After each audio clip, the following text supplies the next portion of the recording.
What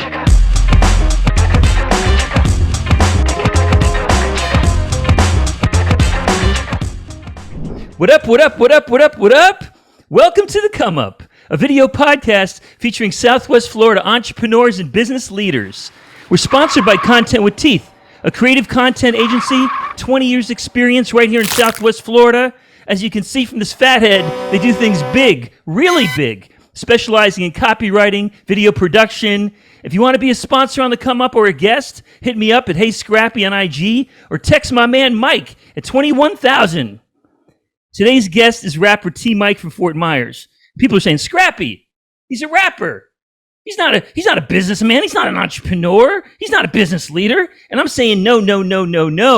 My man TMike's got it going on. He's not just a rapper in hip hop. He takes a business approach to his game and to his music. I know him personally. I can tell you he's fun, he's genuine, and he's got that smile. Give us your smile, Mike. Give us your smile. I appreciate that, man. Thank you. That's a great introduction. I greatly appreciate it. You're from Fort Myers. This is a Southwest Florida podcast, so it's really cool to have you on. Tell us about Fort Myers and hip-hop. What's the scene like? Man, the scene in Fort Myers, it's not too major. It's a lot of people who rap, who sing. There's a lot of different genres that come out of the city of Fort Myers. Collectively, it's a great group of artists. The thing is, it's just not a big spotlight that's shown upon the city. Right. So a lot of things you have to do as an artist. You have to branch out. You have to market yourself. You have to build yourself and, prove yourself as a brand, not just an artist, because, people going to listen to your music, but they also want to listen to who you are. They want to be able to resonate with the person that you are. Dripping in diamonds, I be dressed in the finest. Fat nigga in that designer, they be like, where do you find it? Gucci, Balenciaga, and Fendi, you know that my pockets are plenty. I just bought my bitch a new Chanel bag. She wants a lean, and she want a Prada too. I just bought her some Louis Vuitton, but she wants some Prada shoes. But that's okay because she know her nigga caked up. Bitch, I been the boss and you know I don't take no pay cut. When did you get your start? I guess 2017 is really when I actually started, when I started taking it serious and actually putting money behind my craft. So I guess I'd say 2017. Let's rewind just a little bit, though. You were rapping like a fiend way before that, right? Yeah. I was rapping all the time, making beats on lunch tables, in the classroom, in the back, rapping all the time. So you're musically inclined. We know that about you. It's awesome. In 2017, you put a team together, right? Tell us about your team.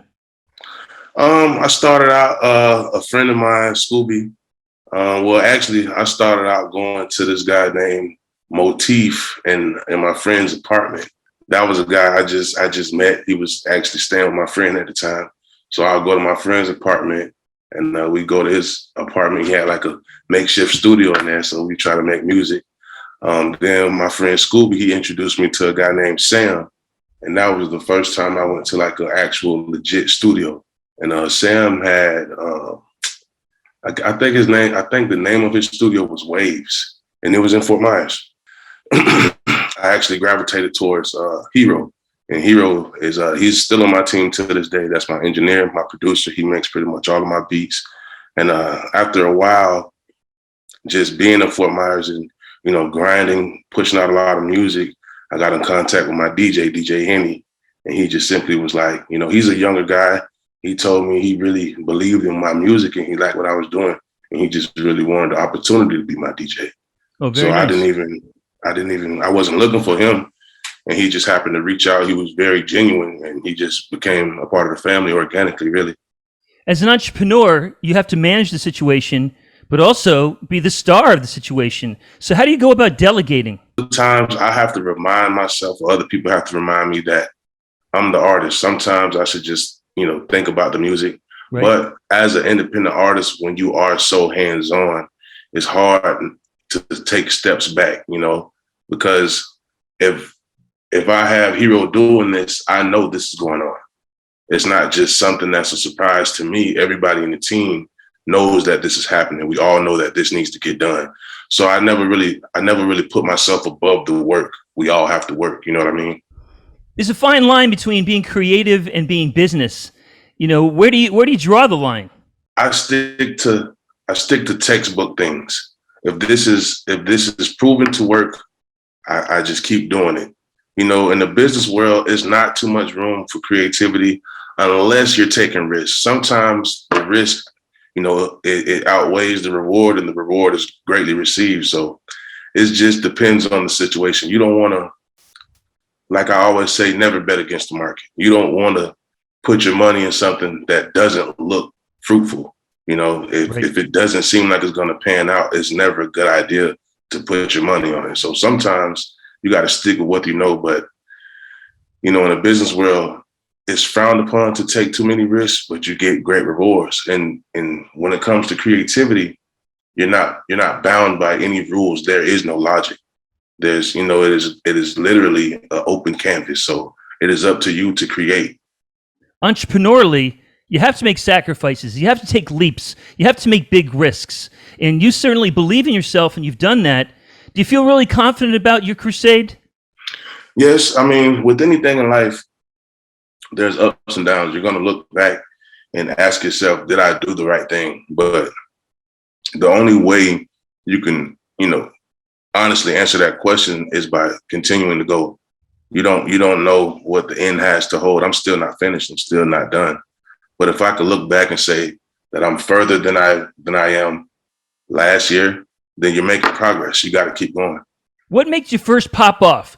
When did all of a sudden TMike become somewhat of a household name in Fort Myers? Honestly, man, it's still surreal to myself. I don't know exactly when it happened. I feel like it's just me continuously to put out music, continuously to put my face out there. I just, you know, I want you to see me. So, like I said, it's I would probably say like 2019 probably is when I feel like, you know, I heard people singing my music and they weren't close friends of mine. You know what I mean? Pretty amazing. That's pretty amazing that you started in 2017 and you could walk down the street and hear your music in 2019 unwittingly. That's totally cool. You know, another thing too, man, is your music. I've listened to pretty much all of it. It's smooth. It's well produced. It tells stories. I really enjoy it. In fact, I think it's important that we celebrate your music here right now and play one of your videos. Is that okay? Oh, yes, sir. Most definitely. One time for Constantly. Got it going on. TMike.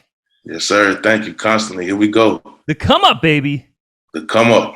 Situations make me feel like I ain't done enough. I put on Da Vinci in the trenches just to run it up. Gucci in the building with me, I got Gucci on my feet. 40, that's a fully on me, I'm really deep in the streets. My business is too discreet, I can't let them close to me. Drop by in a phantom, I can turn you to a ghost. I got a guy who get locations, I can pull up on you close. I do business face to face, I work with people that I know. It's like I'm constantly thinking what it is that'll break me. But I'm staying on this road, no matter where it may take me. And I'm riding with this 40 till the Lord come and take me. You can get them folks your wall, they won't give you the same thing. Like I'm constantly thinking what it is that'll break me. But I'm staying on this road, no matter where it may take me. And I'm riding with this 40 till the Lord come and take me. You can get them folks your wall, they won't give you the same thing. I've been constantly thinking. They drop that work off in the water, product come from across the border. I pray to God I get my order. No, I ain't been living right. Took a chance to get that bag. I gave everything that's in me, gave it everything I had. Hope police don't get behind me, I'ma have to do the dash. I love your lyrics, dog. I love your lyrics. I want to give you everything, man. I want you to feel good when you're listening to the song, and I want you to feel what I'm saying. I want you to be able to relate with what's going on. How do you write? Honestly, I go off the beat, man. Me and Hero or whoever I'm working with at the time, we're going to sit there. We're going to come up with a sound. We're going to create the sound. And however the sound makes me feel, that is based off what my lyrics will go off of. And do you have a process, whether it's writing, pen and a pad, punch in, freestyle? How do you go about it in studio? Honestly, it's a mixture of both. I usually start off writing on my phone, no pen and pad. I got my notes on my phone. I start off with that. I can't really completely write a song without going in the booth, so I'll write down a little bit, go in the booth, lay something down, see how it sounds, freestyle a little bit, might write a little bit more. It's really based on the momentum I'm at when I'm in the booth. It's interesting when you say the phone, because has there been an instance where maybe it's a compromising instance, but you hear something, maybe you're with your girl, maybe with your buddies at the club, yo, wait, hold up, I got something in my head, and you record it? Yes, that's happened. I was at a concert one time. I think it was called the Legends Tour. It was a Lil Durk, Lil Baby, Moneybagg Yo, and we were in the crowd, like we were sitting where we were sitting at, and I just had a thought in my head, and I pulled my phone out, and I was able to, put it in my notes. And I used to write. I used to have like a composition notebook when I was like in high school. I would write stuff down, but I've lost it. I mean, years ago. I haven't seen that thing for a long time. Well, our audience is mostly business people, and we all want to live vicariously through TMike. So tell us about one of your really great concert experiences. My favorite concert experience was, I believe it was that same concert, the arena. We was in the Orlando Magic Arena, and we were actually, we had seats. And No. I don't want to hear about seats, TMike watching. I want to hear a concert story about TMike spitting. Well, that was my favorite. My favorite experience had to be a few weeks ago. I was at Truth Lounge in Tampa. Had a show out there, and actually, my brother Sherm, it was his first time performing, and we performed our latest song, "Bloody Nose," live for the first time, and everybody in the club was going ridiculous. So Awesome. it was a crazy feeling. Even my DJ Hero, they were like, bro, we've never seen the club do that. Like, especially for me, you know what I mean? So for everybody to just be hanging on to listen to the words that I'm rapping and everybody just having fun and enjoying themselves. That was my next question. That was my favorite moment. Definitely, that's my next question because, there's baby steps. There's recording, there's feeling good about the recording, there's getting your music out there, but all of a sudden to go to another city and perform and have the audience know your lyrics, man, that's goosebumps, right? Yeah, that's something. That's something. My dream is to be able to just hold the mic out and have everybody sing my lyrics. Give it another year. One more year. Yeah, man. I'm praying by the grace of God. So you have this great audience. They're feeling you. They're understanding you. Do you know who they are? Can you define who they are for us? Honestly, I would say myself. I see the fans as me. Those people who are in the crowd is the same person who's standing on that stage. I make my music for people like me. I make music because I fell in love with music. So I try to put what made me fall in love with music into my music. Interesting.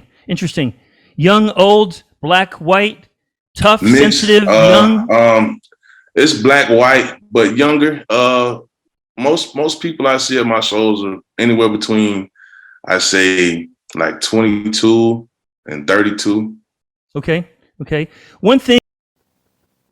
Hi, I'm Michael Barnes, owner of Content with Teeth. We are a creative content agency in Southwest Florida. We specialize in copywriting and video production with over 2 decades of experience creating UnBoring Content. If you struggle to create compelling stuff for your business or client, check us out at contentwithteeth.com. Now back to our show. That I tell rappers that I think is very interesting, but oftentimes goes by the wayside, is understanding your audience and then marketing to them on site. Do you give them mixtapes? Do you get data from them? Do you get their email addresses or their IG addresses, their social media information? Because right there, that's gold. When you have people singing your lyrics and repeating to you and feeling you on that level, somehow, some way, you need to capture that. One thing I always do, after every set I do, I let people know my Instagram and my email to connect with me, and I follow whoever follows me. I reach out to whoever reach out to me, because you don't have to reach out to me. You don't have to follow me. You don't have to be a fan of mine, but I appreciate you for doing that. You know what I mean? So I try my best to reach out to each and every person. That's awesome. Because, branding is the relationship between the product and the consumer, and you're on stage and you're doing it in real time, man. That's really cool. How about your identity and your image? How would you describe yourself? I describe myself as just a hardworking, humble person, man. I like to have fun just like everybody else. I like to enjoy the fruits of my labor. But honestly, I'm just a humble guy. I'm blessed to be alive. I'm blessed to be in the position I am. I don't take life for granted at all. I know any day I could wake up and not be here. I'm just praying that they proud of me. I don't wanna cause another casualty. Your grandma told me how she was so proud of me. Your grandma told me how she was so proud of me. I promise you'll be okay. I promise you'll find a way. I promise to keep us straight. I promise to get this cake, yeah. I watch your videos. I see this sensitive guy. I see this tough guy. I see this guy that's lyrically gifted. I see this party guy. I see this guy with a gun, pow, pow, pow, pow, pow. And so I see all these different aspects of you, all these different facets of TMike. So if I'm a consumer, how would you describe yourself to us, in terms of why we should listen to you? I would describe myself as human. Like you said, man, all those different things you see is different things that everybody go through. Everybody gets mad. Everybody has fun. Everybody laughs, everybody cries. Sometimes you have to be serious. Sometimes you want to be the comedic relief, So I would just simply describe myself as human. I just give you, the human experience. Everything I go through, you go through. I feel you, for real. I've interviewed 500 rappers in my life, and you're very genuine, you're very real, you're very sincere, you're caring, man. And I feel that through the podcast, for sure. And I appreciate that. Yeah, and it comes through, man. It's real, And next 30 days, what song are you going to put together? What's the message going to be? What's the theme going to be? What story are you going to tell? The next 30 days, I have a huge project I'm coming out with. It's called Already Made It. I just finished shooting the video yesterday with Brand Films. Shout out Brand Films. Man, Already Made It is just about the way I feel right now in my career, in my life, just feeling good, feeling like I've accomplished a lot of things, not really everything that I need to accomplish, but I feel good about the position I'm in. So it's just, the song is about achieving things and putting your best foot forward, feeling like you are on the right track and where you should be in life. You're in a good place. You got a catalog kicking right now. You got your social media game. You're doing concerts. People are identifying with you. You're really in a good place. You're in a really good position to take it to the next level. Speaking of which, competition. Do you feel like you have any? Always feel like I'm in competition with people. But I honestly feel like my competition is, the person that's number one on the, top 100 billboards. My competition is the people who are constantly getting posted on blogs and the people that you see on TV. I'm with competition with Drake. That's my competition. My competition is Tim's and WizKid and people like that. I see those people as my competition. Really? Afrobeats? Well, anyone. I mean, whoever's at the top of the game, that's my competition. Nice. Nice. I'm an artist, whether it's Afrobeats, it can be drill beats from the UK, whatever it is, I'm up for the challenge. I just want to be the best that I could possibly be at my craft. You mentioned Drake. What makes him so successful? Man, timeless. I feel like he makes timeless music. He's able to just go with the times. Whatever is needed in the world musically, Drake provides. I mean, you can like it, you can hate it, you can love it. I mean, whatever it is, he's going to give you something to just listen to. It's interesting because he's a walking brand violation now. In marketing and branding, we say, stick to a lane, have your niche, carve your identity. And what does Drake do? A hip hop artist puts out a house album. And it's successful and it sounds great.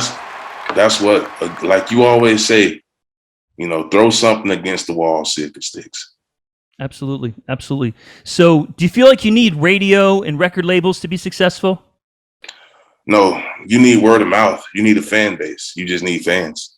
You don't need anything except for the fans. That's really it. And were you rapping in grade school? Yeah, battle raps, cracking jokes and stuff like that. Nothing too serious, but yeah, all the time, every day pretty much, especially during lunch. You have a big personality for sure. And speaking about grade school, if you were to go back to your grade school tomorrow and you were going to address the class, what kind of advice would you give them? Oh, man, I would tell them to never stop learning, never be afraid to ask questions. When I was younger, I was kind of afraid to raise my hand in class and ask questions. But now that I've gotten older, knowledge truly is power. Learn as much as you possibly can. And to understand the stock market, I wish they would teach financial literacy in school these days. Like they don't teach anything that we could really use in the real world except for math. That's the only thing we're actually taught. So just, learn outside of school, learn outside of the textbooks, and learn the stock market. That's what I would tell them. I think you'd be a great teacher. I try my best, man. The kids are the future. They need to know these things. So let's say there's an 18-year-old rapper that's on the come up.